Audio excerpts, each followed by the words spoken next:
thì đội mình vẫn có thể leo qua được.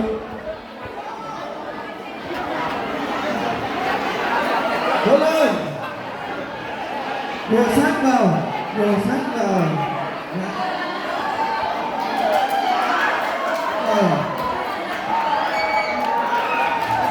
Cố lên, rồi sát vô.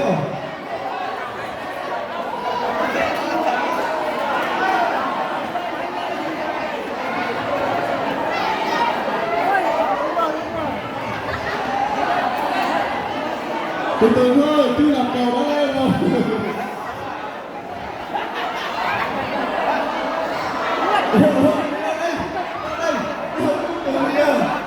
Từ biết gì vậy?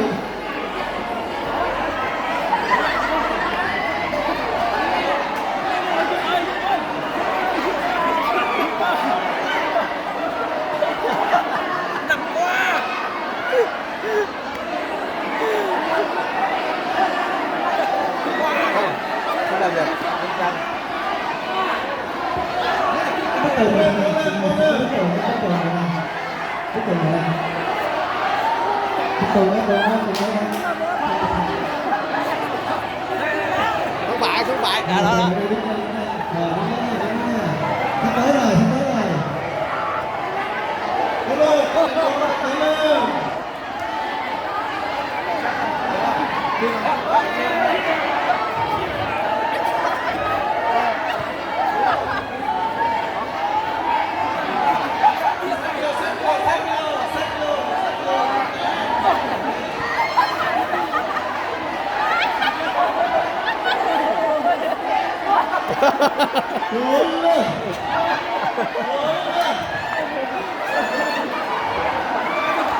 Sau khi đến nơi thì lấy cái bức tường của các nhóm dán lại với nhau để nói là một tình bức tường thiền là dài. Ông này to quá mà, không chừng đâu. Thấy Ông lên á, chắc là bây giờ ông lên.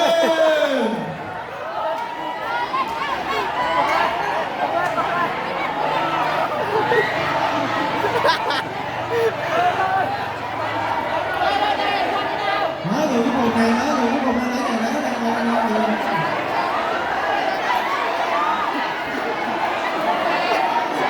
Ông này chơi lão. Anh sao? dán bức tường lại với nhau, dán bức tường lại, dán bức tường lại với nhau.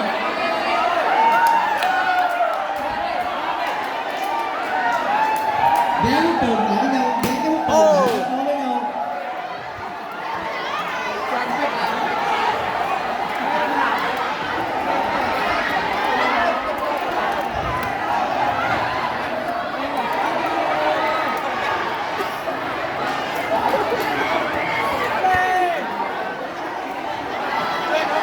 Dán tất cả những bức tường lại với nhau hết, tất cả những bức tường luôn. Dán tất cả luôn, muốn dán sao dán, tất cả dán lại với nhau thành một bức tường. Dán hết kết nối với nhau luôn. Gắn tất cả thành một bức tường á. Bây giờ mình đang có 9 bức tường thì mình sẽ làm tất cả thành một bức tường thôi.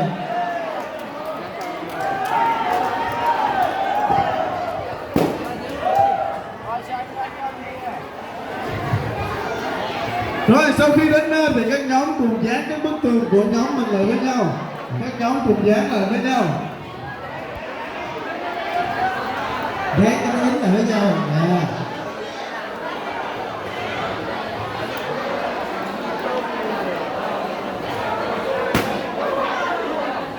Rồi xin mời các thành viên